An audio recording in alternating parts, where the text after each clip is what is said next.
Lolo, Yes, Bernadette. huwag niyo sanang iisipin na makapal yung mukha ko. Pero gusto ko po sana ng posisyon sa kumpanya. Hindi pa ba makapalang mukha mo sa lagay niya? Bakit? Wala naman siguro masama sa hinihingi ng anak ko, no?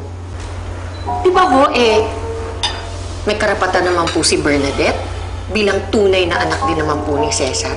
Siguro wala pong masama na magkaroon siya ng posisyon na maganda sa legacy, hindi ho ba? Tsaka Lolo, deserving naman po ako. Parang si Natasha lang, di ba? Yeah, but Natasha's been trained since she was a child.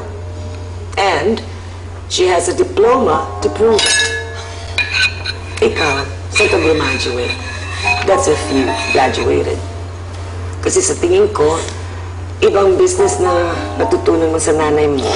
And it has nothing to do with soap. Lotion at alcohol pa siguro. Eva. Lolo na ba pangalan mo ngayon?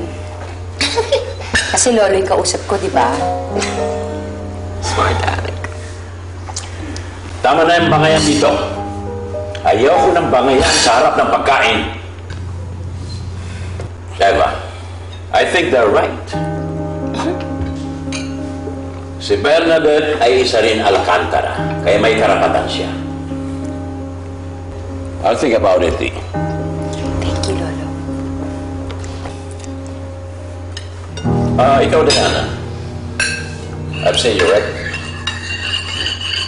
Gusto mo rin ba ng posisyon sa legacy? Yun know po, pinagkakailan na hindi ko kailangan ng trabaho eh. Pero hindi ko naman po naghahangad na mataas na posisyon. Kahit po sa pinakamababa po, okay lang po ako doon magsimula kasi tingin ko po mas makakabuti po kung madami po kong matutunan habang tumatagal ako sa kumpanya. That's a very sensible answer. Very good.